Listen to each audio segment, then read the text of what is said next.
Welcome to Diaspora, the show where we share the remarkable stories of immigrants from the Indian subcontinent. I'm your host, Aditya. Each week, we sit down with individuals who have made the journey and explore their experiences, their challenges, and their triumphs. We delve into their unique perspectives on adapting to a new culture while staying connected to their roots. Today, we are joined by Divya Dias. She is originally from Mumbai or Bombay, like I am. She studied game design in Vancouver and has been creating stories for video games since 2013. It's a very unique profession. This is her second innings in Vancouver, where she, until recently, was working for Amazon, and we'll go into that a little bit later. I know Divya as she one day just showed up for a Diasporaa event. So I used to have these meetups for newish immigrants in Vancouver, and we had, it was a biryani party at my house, and she signed up for it and showed up, and 5 years later, we're still friends. So with that, let's dive into this week's conversation. So, Divya, thank you for making the trip down here. You're welcome. How was the border? So I've started a new experiment where I try to make men touch pink things because I think touching pink softens you up. And I have this little Powerpuff pouch, like Powerpuff Girls, that's pink and Okay. glittery. And I put it in the baggage conveyance. And while taking out the other bags and stuff, like he also took that out. And I could see him, for that moment, he softened up a little. He gave me a smile. Interesting. There was another man on the bus who wanted a pen. And I gave him a pink pen to fill the border form with. And when he did that, I could see him also smile. His demeanor went from, hey, you, to hello. Sure. And so I'm currently running the pink experiment. I did that totally on the border. expected that response from you. I knew it was not gonna be the queue was short. I love your thought process. You always have very unique perspectives on things. So you're from Bombay. Do you prefer Bombay or Mumbai? I prefer, honestly, either is fine. Yeah. When I speak Marathi, I say Mumbai, but otherwise I say Bombay. And my audience already knows the story about the two names, and I tend to ask people if it were a city in the US, what would it be? But with Bombay, because so many guests are from there, it's kind of been done to death. But if you were, so I'll have a different angle to this question for you. If now you've lived in Vancouver and Bombay, what is a common trait between the two cities? Or is there one? There are a lot of common traits because in both places, you have a city vibe, you have the rat race, you have a divide between the rich and the poor. You have people worrying about where they're going to go on a holiday and what they're going to spend things on, and then worry about work. Okay. But it's like you go from worrying to another set of worrying, to worrying on a holiday, to even worrying on hikes. I've seen people be worried about their food and be worried about the time when they've come to experience nature on a hike. So it's very similar. The worry vibe is definitely in Bombay as well. It is everybody's so much. always stressed and rushing somewhere. So you're a Christian. Yeah, and a Hindu. I'm both. Oh, you are both. I thought you're just Dias and not Divya. So tell us more about the Christian population in Bombay and just the subculture that there is with like the Bandra Christian vibe for our guests who don't know that there is a sizable Christian population with its own very like nuances in Bombay. So I'll take you to a party where there are kids who are as young as 4 years old, and there are adults who are as old as 70 years old, and there could be around 20 to 50 people in this party. It's someone's birthday. There is an entire roast pigling. There's a lot of meat dishes. And there's somebody who's playing the guitar, singing songs like You Are My Sunshine, What a Wonderful World, a lot of 1940 songs, a lot of Elvis Presley, a lot of Harry Belafonte and people wearing dresses, people having wine, people even in some cases smoking cigars, and all of this happening in somebody's backyard, which is connected to the place where they stay. And this is happening in Bandra. Yeah. And that is the Catholic community of Bandra. Always singing, always laughing. Like my dad and I would sing songs to each other all the time. Yeah. Would you agree with the stereotype that Christians generally have better English and better like writing and better English creative skills because of that being many times the first language at home? I'm not sure about it. What I can say is that since you go to prayer, which is in English, every Sunday, then yes, you are getting that extra R of English. But other than that, I've seen all communities have a good grasp over English. How old is the Christian part of Bandra? Because Bombay is itself maybe 200-300-year-old city. It's not a very old city by Indian standards. So how long has the population lived there? I don't know this. Probably longer than the rest of the city is what I'm guessing at. Probably, Yeah. but I am not sure about this. And is the Portuguese influence still pretty strong in the community, or is it getting kind of diluted now after all these years of India being independent? I've seen, honestly, a strong European influence in both Mumbai and Goa when it comes to saying, please, thank you, you're welcome, sitting a certain way. I was educated with which hand to use the fork, which hand to use the knife, which Sure. hand to use the spoon. I was also taught that there are all these different sorts of spoons that one can use. That doesn't seem like a very Indian thing to be Sure. taught. Yeah. Seems like very European. Yeah, that makes sense. Is your last name also of Portuguese origin? It is. Yeah. It comes from Diaz. Okay. Oh, Diaz. Okay, that makes sense. You were talking about... I have one more funny thing, Sure. quirky thing to share. My family, Diaz, actually has their own coat of arms. Wow. Yeah. So you're like a Lannister. I would rather be a Stark. Sure. That's a Game of Thrones reference for those who didn't know. So I was going to ask that you talked about the rat race. Do you feel like the immigrants who come from India, they're not able to adjust out of this rat race mindset? Because India is very competitive. There's a lot of competition for jobs and for everything. And I feel sometimes that degree of competition is not necessary when you live in Canada. But I feel people are just so caught up in it and they have so much. That's just how their default wiring is, that they're hyper competitive even for Canada. Do you feel that way? I think being in Mumbai and being in Canada both have their own challenges. I think that the people you surround yourself with are very important to give you a good mindset of those challenges. And what happens is that I think ethnicity is a card. You know that as an Indian, if you walked in saying that I have studied engineering, people are likely to think you're a good engineer because you're Indian. If you maybe go and you try to perform in a play and you're like, I am Indian, they wouldn't give you that stereotype, Sure. right?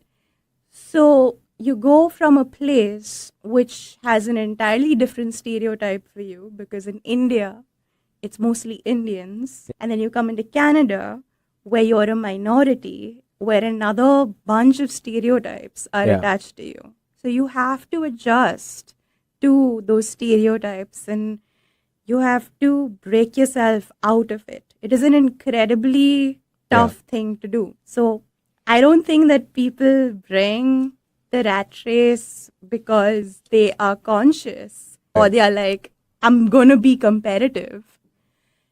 You're surviving through these immense changes that are happening to you Sure. in the best way that you can. Yeah. Did you feel that many Canadians are not aware of how diverse India is? And for them, the Punjabi is the dominant impression of how Indian people are. I felt that when I went in 2018, people didn't know that there's people who don't speak Punjabi in India. Okay. So I will say that when people say an Indian woman who is without a husband, who has come here on her own, and she is not a narcissist, people are surprised. Because people expect me to lean on them as an Indian woman to get certain things done. And when I don't, when I'm like, will you help me? If you can, fine. If you can't, it's cool. Even that is a surprise to people. And of course, when I speak great English or when I go into a space and I own it, I can totally see people get surprised. Even Sure. Indians get surprised, right? And yeah, so this thing of have you come from the interiors? Have you come from the city? What's your exposure? What media have you consumed? People change based on that. And yes, people don't expect that there's this much variety in Yeah. the people in India. Yeah, I get what you're saying. I would have people greet me like in Punjabi, they would say Sat Sri Akal, and being a Bombay Gujarati, I didn't know what the response to Sat Sri Akal is. So I would just stare at them and they're like, I just said hello to you. I said, yeah, but I don't know how to say it back in Punjabi. They're like, but you're Indian. I said, yeah, but I'm not Punjabi. They'd be like, but you're Indian. Like, I gave up after a while trying to explain the nuance of, like I speak Gujarati, I speak Marathi, I speak Hindi, but I don't speak Punjabi, and why that would be the case. So anyway, what made you decide to move to Canada the first time around? My mom passed away. Yeah. I love my Indian family, but I also wanted space alone to think and Yeah, to grow. So yeah. I moved to Canada. Okay. And what year was this in? This was in 2016. And then what was the second time you moved? What year was that? The second time I moved was in 2021. Okay, so you're pretty new when we met. Yeah, In your second. So the first time you came and then you studied and I then you studied for went 1 back. year. And then when Okay. I came in 2021, I came on PR Yeah, because I liked Vancouver. sure. I mean, it's an easy city to like, I feel. If you're actually in Vancouver, I talk about this a fair bit where, people come, they land in Surrey because that's familiar, but then they're only exposed to the shared experience of that community there. And like you said, you're the average of the people you spend the most time with. And then they get, disillusioned after a while that the Canadian dream is not alive. But yeah, you haven't been to Canada yet. You're in a mini version of what you had back home. So you have to give it a chance. And I think once you give it a chance, it's very hard not to like Vancouver as a place. My moment, which I've also described on the show before, we landed, we checked into a hotel by the airport. I opened the curtains and I saw the North Shore Mountains. And they had some, residual snow on them from April. It was the most beautiful blue sky I had seen. That in Bombay, you see that twice a year after the rains or something. But you would generally have to go to Kashmir to see that kind of blue. And I saw it and I just knew I was in the right place. So the first time and the second time, what was easier the second time? Because you had already lived here once. Or was it actually not easier? It wasn't, because the first time that I stayed here, I stayed with my aunt, my mom's best friend. And honestly, it was a mini Bandra. Yeah. Not just mini Punjab, mini Bandra. Exactly. Yeah. And when I moved the second time, I did so on my own. So that's when I really felt everything. Yeah, that makes sense. We had a plan to move to the States. We spent all year preparing for it and it fell through because my visa didn't come through in 2017. And then, so we said, I'm bent on leaving Bombay. So I'm going to look at Canada. And our PR took 3 weeks at that time because, it wasn't quite the craze yet. But then when we came here, we had no plan. The plan was to leave Bombay and not actively come to Canada and Vancouver, and this is what we'll do. So I totally get, and that uncertainty can be daunting. And we put additional pressure on ourselves because we said we're not going to compromise our quality of life and standard of living. So we were in downtown from the day one. We had a car from the first week. So we didn't, skimp out on the expenses, but we weren't earning money. We both had our, what we were doing in India. So we were earning in rupees and spending in dollars. So it was quite daunting. I had a big game plan for the US, but I didn't have anything for Canada. So the second time when you came in as a PR, how painful was that experience, or from like just the paperwork, the complexity point of view? It was incredibly painful. And I'm sure that you with your family would have felt it even more because you had to take care of like all of you. I just had myself. But it's hard seeing all the, taxes in two places, assets in two places. Yeah. It's tough. And the Canadian immigration website is very helpful, but I wish that they hired a UX designer to simplify the process and prioritize and organize things based on what a user is expecting and goes through. Oh, that makes sense. I had to do applications for two people, but I also had an assistant to help me out. So in that sense, and she did a stellar job, PR in 3 weeks, right? But yeah, it was daunting for sure. And I think my expectation from government websites is very low because, you've lived in India, if you've ever applied for a passport on passportseva.com, right? Like it's painful, right? So I get that. Okay, so let's take a short break now. And when we come back, I want to talk about your kind of first experiences when you moved here and how those first few weeks and months were like. So we will be right back after these messages. Retirement can be scary, but only if you're not prepared. That's why AARP created thisispretirement.org. Because unless you've already retired, you're in pretirement and you still have time to plan. Learn about retirement savings options, potential tax breaks, and how you can build savings over time. Visit thisispretirement.org for free resources to help you customize your action plan and feel the retirement fear disappear. Brought to you by AARP and the Ad Council. Are you ready to discover remarkable stories of resilience and cultural connection? This is Diasporaa, a show sharing the journeys of first-generation immigrants from the Indian subcontinent now building their lives in North America. Inspiring, insightful, and always engaging, Diasporaa offers a unique perspective on the immigrant experience. Join me, Aditya Mehta, my guests, on the Diasporaa show every Wednesday at 2 p.m. right here on KKNW. Real people, real life, real radio. Alternative Talk 1150.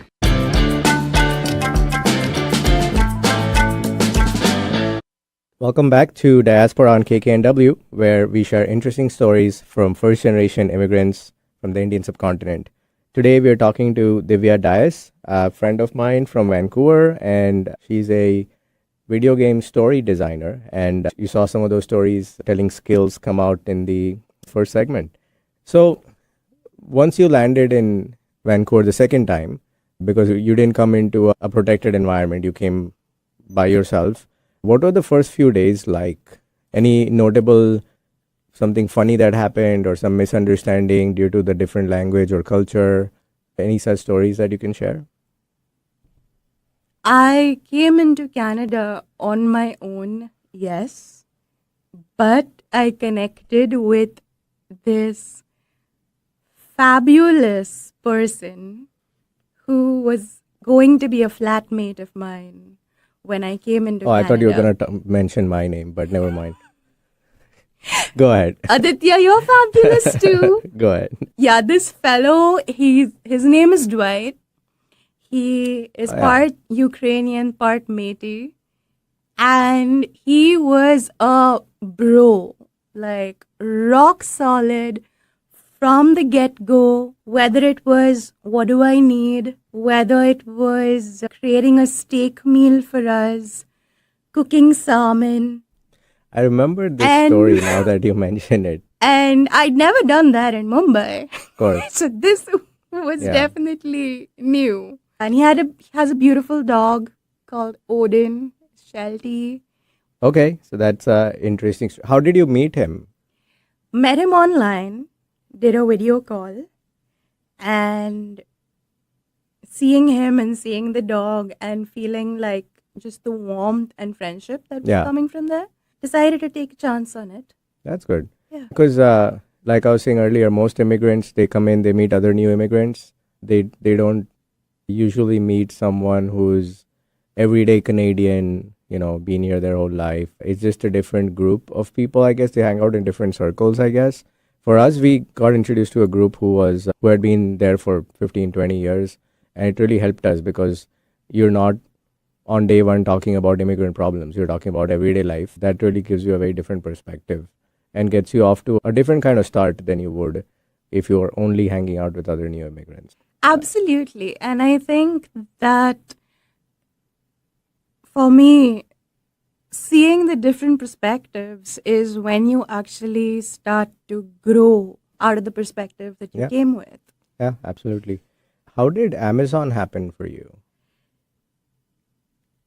I came to Vancouver without a job. Big mistake. One Canadian dollar is 60 Indian rupees. So I realized I need a job. I started looking for a job and I started writing to human resources people and different people from companies all over North America, anyone who would take somebody from Vancouver with a permanent residency. And Amazon Games got back to me. And I asked them what they needed from my end. I did the written test and I saw what the people needed that were going to be studying the test. And at that time, I was thinking, what is the next step? Who are the people at this next step? Who do I need to be able to convince that this job is something that I'm going to be good at? Sure. And then what happened was I got all the way through the written test, through everything. The oral test or the interview was going to come up. And I was looking for ways to crack that. And then I came for the beer and biryani party that Diaspora had. And I met Prashant. And Prashant told me how Amazon interviews get conducted. That, coupled with what the HR recruiter had told me, just connected. And I knew, okay, fine. Keywords, bam. Situation, task, action, result, Yeah. bam. You want stories? I got so many stories for you. Problem solving, showing practical capacity to do this, and in a way that's going to convince you because I'm putting in enough stuff that your ears are looking for as Sure. people coming into these interviews. I wrote my speeches and I prepared those speeches, and then based on the questions, I gave them the answers. Did you have and to, I got the job. Did you have to go through that famous or infamous loop where you have several interviews in a single day? I did, but I love speaking, if you can Sure. tell. I've never prepared that much for an interview in my life. And for all the different leadership principles, I had stories, situation, task, action, result format ready.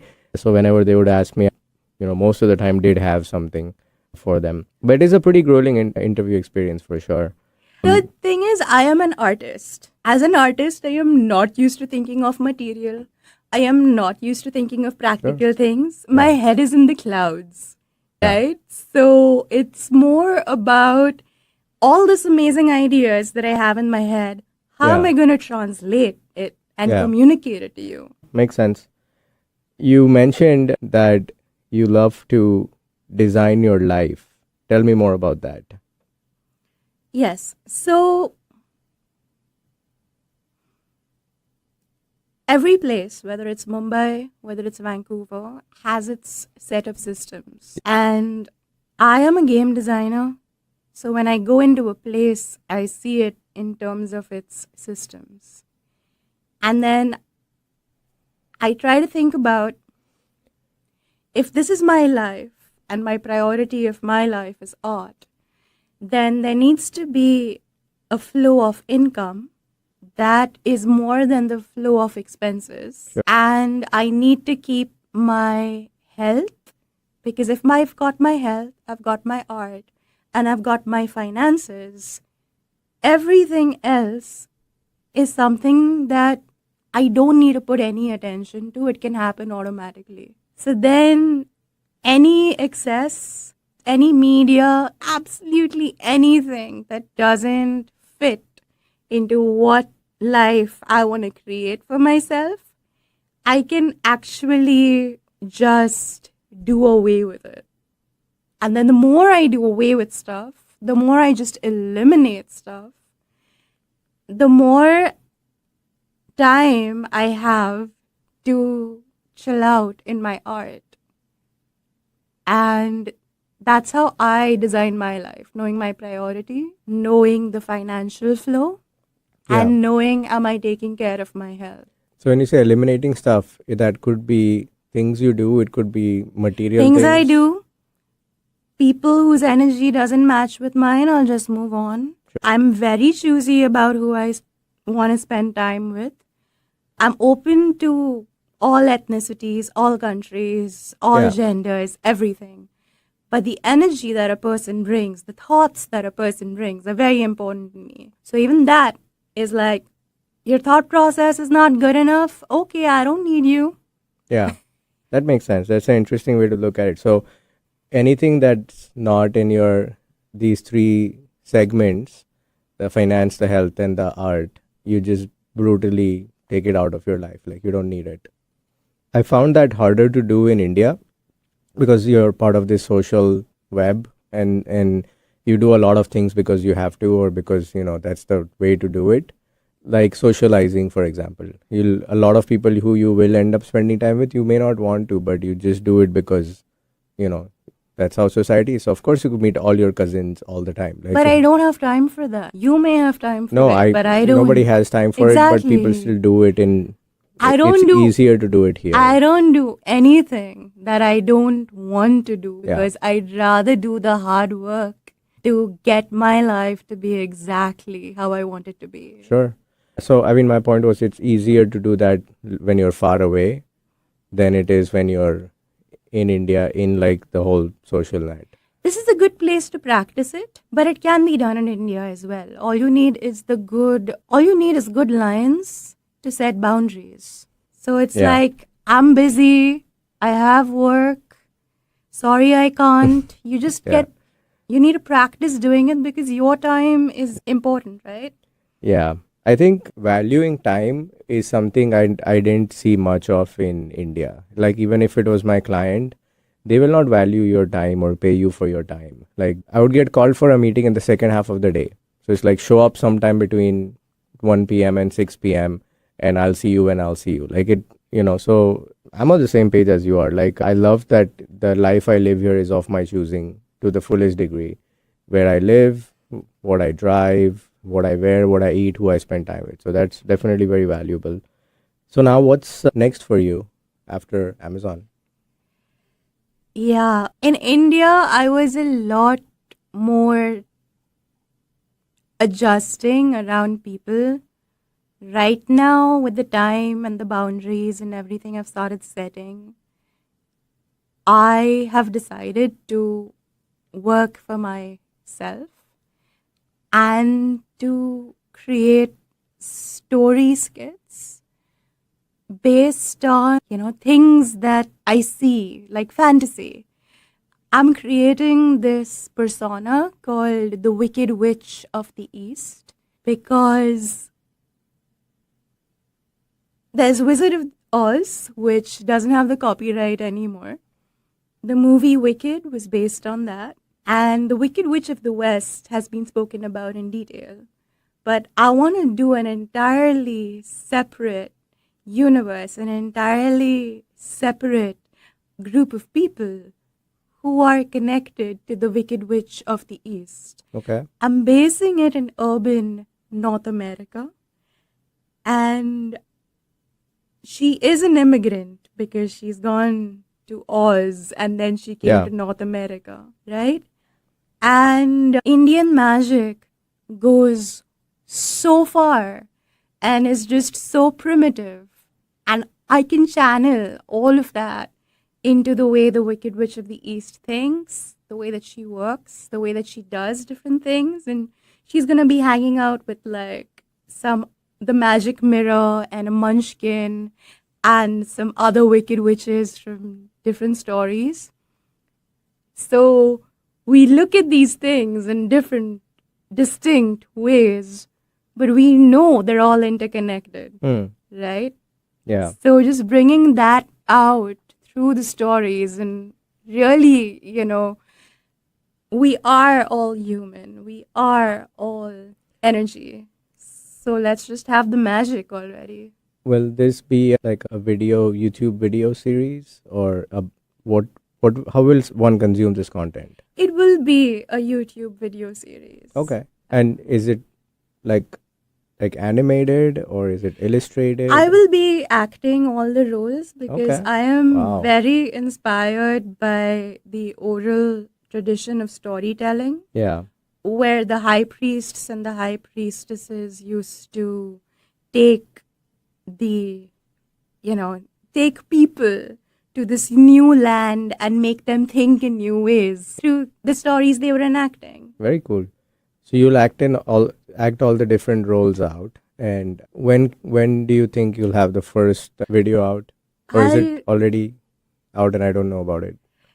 It's not out yet. I am working on getting video and visual correctly. It should be out on the 1st of July. Okay. We would love to share it on our channels as well. Thank you. I'm going to go back to life in Vancouver. So for our listeners who don't know, I used to run a platform called Diasporaa, and it had, at its peak, I'm going to say about 5,000 members spread across 24 different micro communities. We did over 150 odd events, meetups, online, offline during COVID, whatnot. And it was a passion project for me to help other new immigrants settle in. How was your experience from a user's side? And I know you already talked about meeting Prashant and how that helped you out. So what was the experience, and what were the tangible and intangible benefits that you got from the platform? Being an immigrant is difficult. It's great to know other people who are going through the same difficulties. Basically that, because just not being alone in, oh hell, this just happened to me. Yeah. Beyond that biryani meetup, were there any other events you attended? I organized a meetup for you. If The you games remember, one. The board games one. Oh, yeah. We had I like... totally forgot about it. That was a very good event. That was so much fun. We got the 41st floor, the games room, and then we had all these people playing games. So yeah, I do remember that. It seems like a long time ago, but great. I think you still have those board games on you. Good stuff. Okay, so at this point, let's... One sec. Yeah. Public service announcement. Never say no to free board games. Yeah. Especially if you've got them from an event you just ran. Yeah. I mean, I didn't even know that there were so many different types of board games. Like, I was blown away by the variety of games and how all the different rules played and whatnot. So on that note, let's take a short break. And when we come back, we'll talk to Divya about her advice for new immigrants trying to make it in a new country. So stay tuned, and we'll be back after this message.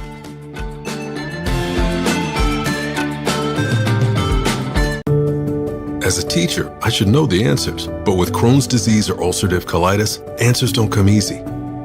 Steroids made my gut feel better, but they brought symptoms and risks of their own. A friend told me about the Crohn's and Colitis Foundation, and they helped me find a specialist. We talked through the pros and cons and landed on a new treatment. I feel like the guy with answers again. Don't wait. Make sure you have the latest info and the best plan for you. Spill your guts. Learn more at spillyourguts.org. Hello, I'm Chris Erdman. Every Wednesday at 8 a.m. on KKNW, I sit down with inspiring entrepreneurs, creative minds, and game changers to uncover the real stories behind their business. On my show, Made of More, we explore the challenges that they've overcome, the breakthroughs that they've celebrated, and the mindset that drives them forward. If you're ready to unlock your full entrepreneurial potential, Made of More is the show for you, because here we know you are made of more. Every Wednesday at 8 a.m. on KKNW. There's a reason they invented the internet. It's called 1150kknw.com.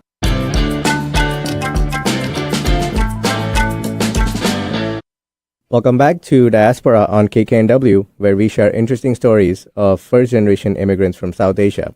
We're talking to Divya, a friend of mine from Vancouver, who's been kind enough to drive down here for this episode. And she was just talking about what her new project is going to be, very intriguing stuff. So I hear a lot about new immigrants in Canada kind of struggling to get settled in, and how I think the country's kind of made a mistake on letting a lot of people in a very short time. What advice do you have for someone who's coming in today, when this huge amount of immigration has already happened?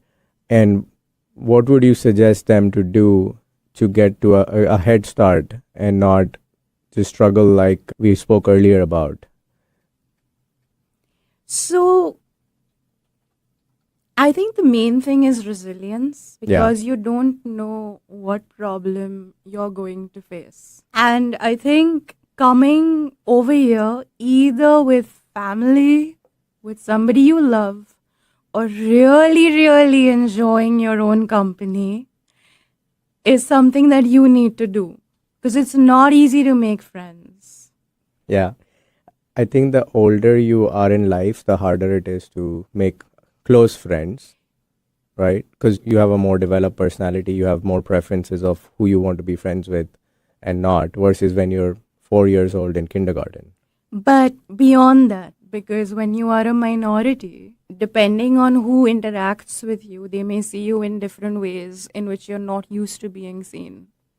So you may be used to a certain sort of like friend set or a certain sort of perception of you in the other country. In this country, it's going to be different. Sure. Everybody has their own communication styles. Everyone has their own styles of affection, of getting something done, of expectations. And if you don't have a good emotional grounding, just your brain gets destroyed so many times that it could destroy you. And that is what you really need to take care of. Yeah. I found that when I took the onus upon myself to reach out to people, because, in Bombay, I've lived there my family's there for 4 generations. We're locals, like as many people are local here. We don't proactively reach out to a new immigrant and say, hey, welcome, how do I help you? But so why would I expect anyone here to do that for me? So my wife and I realized that we have to have diverse sources of where we meet people. So we joined the Board of Trade. I had the London Business School Alumni Association. I was on a couple of startup advisory boards. I was on a non-profit advisory board. But I noticed that for all that cliquey reputation that Vancouver has, when I reached out to people, I almost always got great response and support. So you had 2 advantages coming in. One was that you had somebody like your wife, you and she were in the same boat. The other thing is that you came in with a certain amount of wealth and status that you were able to translate into this new place. Not everybody has that. So my answer is for anybody who could be coming in, no matter what your cards, understand that you're going to be clashing with different styles. Understand that initially it's going to be difficult, and you need to be able to be your emotional rock or have an emotional rock with you, because it gets tough. Yeah. I didn't come in with a lot of wealth, and most people in this part of the world don't know my family background at all, that I'm from a business family or whatever. But that influenced my approach. So it indirectly benefited me, I think. It was more about just having the exposure of having lived in different places in the world, and having lived in North America before was an immense advantage. So, Right. so I could drive from the first day, right? Right. I didn't have any of those challenges where I didn't know what a credit score is. I didn't know how life works in this part of the world. So I think more than the wealth and status in a direct relationship, it was the exposure that those things facilitated, which were immensely beneficial. I appreciate that. I think that those also are advantages. And unfortunately, a lot of the immigrants who come in, some of them know English, some of them don't know English, Yeah. some of them are from the city, some of them are from the interiors, and they all have different approaches, like you said, based on where they come from. So you need to do whatever you can to get your resilience in place, no matter, where you're coming Yeah, from. I've never thought of it from a resilience perspective at all, because I'm generally a tenacious person, and I'm very good at differentiating what is in my zone of control versus zone of influence versus none of the above. So I'm very focused on, like, how you said, these are the things that matter to me. I'm going to only focus on this. So for me, it's like, these are the things I can control, and that's what I'm going to focus on, and not fret about anything that's out of my control. So for me, and I got through COVID with minimum collateral damage. All our relatives are safe, intact. Nobody really had a lot of trouble financially. We were okay. But for me, during COVID, it was never a source of stress in that sense, because I know I can't control it. Like, it's going to be there till it's going to be there. So how do we take this and turn it into an opportunity instead? And that's how Diaspora came, actually. So yeah, those things impact in that way, I And guess. I think your ability to look at a problem and turn it into an opportunity is awesome. And that's an amazing approach and advice to Yeah. also give to new immigrants. I have a cooling off period first. So within a span of 2 weeks, I was laid off. My wife and my son, who was 2 months old at the time, were stuck in India. And we didn't know how long. I didn't think it was going to be a 2-week lockdown. I knew it was going to go longer. So I was laid off, lockdown, and family was not there. So I've never been laid off in my life. And I'm generally a high performing employee. This was just a unique situation where I think the founders of the company, it was a small startup. They probably got spooked that, with all the uncertainty, and I was the number 3 in the company. They maybe thought they don't need a expensive employee at this point. So I've said, till this date, I'm going to mope around. And, why did this happen to me? Blah, blah, blah, whatever, right? And then I'm going to sit down and with a clear head, think what I'm going to do next. So I took a week to mope around. I didn't do anything, watch Netflix all day, like, it was just very, like, this is my time to just recover from this. But then, like, came Monday morning and I sat down, I said, okay, what am I seeing around me? And I saw people who had just landed with their life savings, burning cash, not able to go anywhere.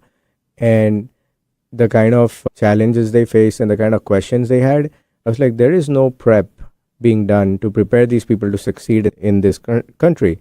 And Canada has this immigrant arrival program and everything, and they have someone trying to help you, but it is pretty generic, in that sense. No one says, oh, you're from this country, let me explain to you in the context of your country what this means.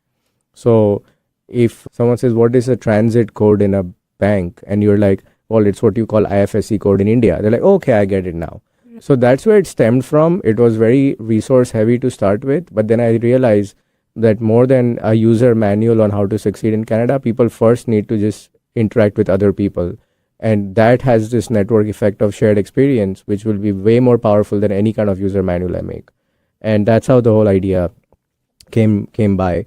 Very hard to run it when you're not in Vancouver. So it's obviously been very quiet last few, couple of years. But the groups are there. People still talk. People still, I think, get benefit out of it. I know someone who met their future fiance at one of my meetups. So that was quite kind of cool to have that kind of not just impact, but also like just a positive karma kind of situation. So, and like you, it helped me as well, because when I applied for Amazon, there was someone I met through the network. I don't know if you know him, Nimish. He helped me out with my whole resume prep and my interview prep. And so in part, thanks to him, I got it. And I met him through the Diaspora chapter. So great. That's very cool. Yeah. Thank you for, doing this. Yeah, I mean, there's a networking chapter I'm part of here, and their philosophy is givers gain. And that has parallels in our Bhagavad Gita as well. Like, the more you give, the more you receive. And I'm a living example of doing that over and over again in so many different settings and contexts, and it's never ever failed to bring back the returns. Now, if you do it with the intention of getting something back, then I think the universe sees through that. So it has to be just a selfless, just giving, and we'll see what comes back when it comes back. And then it almost always does come back. I would like to, speak about that a little as well, because when I just came into North America, I was not at all practical. I had lost my mom, and I realized that when I give happiness to others, I feel happy too. And then I looked at the world and I'm like, North America looks like it could use some happiness. So why don't I come here and give them happiness, And initially, that's the reason that I actually came, because I was like, your media is probably giving you messages that you could do without. I am an artist. I can give you better messages. Okay, let's go. Yeah. If you were to move here today from India, is there anything you would do differently? And by here, I mean Vancouver, not Seattle. I would be more choosy about who I choose to spend time with. Because instead of investing in people, even after I know their energy doesn't match mine, I'd prefer to just invest that time in myself. I'm choosy with people because I have absolutely amazing, brilliant stars in my life. I have people that I can rely on. Even if an apocalypse was to happen, even if Armageddon was to happen, these people are so up there that we find a way together. And that's why I'm investing time in them. There's Dwight, my flatmate, always there for me. Total bro. There's Les, the guy I'm dating, totally after me for my sleep, diet, and exercise. There's my bestie, Malika, in Seattle. And she is always there for advice, for a year. Even if we're apart, she's there with me every day, every step of the way. And there is my mom's best friend, Auntie Gira, who is an absolute gem of a person and was the first person that I stayed with when I came to Vancouver. Staying with her made me realize that I can do this. And I did it again when I came in 2021. And I want to thank all these people. Because they are the reason that I am here. That's a great shout out. So now let's go into our weekly segments. Let's have the wheel first, and then we'll choose one.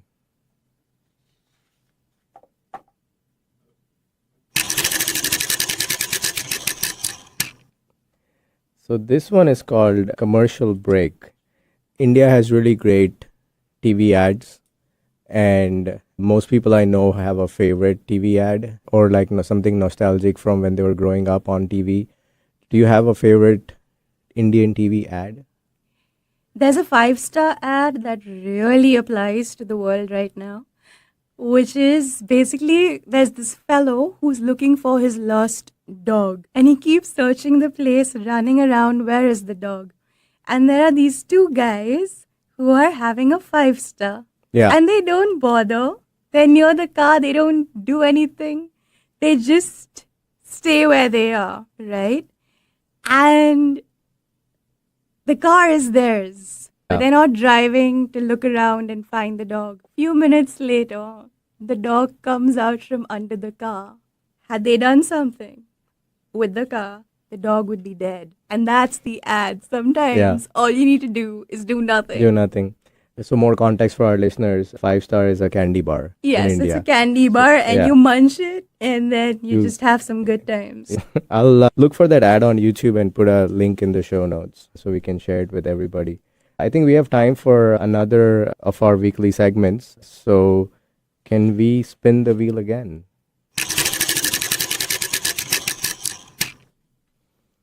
This one's called The Lost in Translation.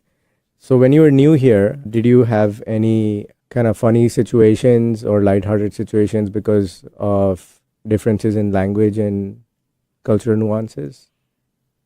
My name is Divya. That's Divya.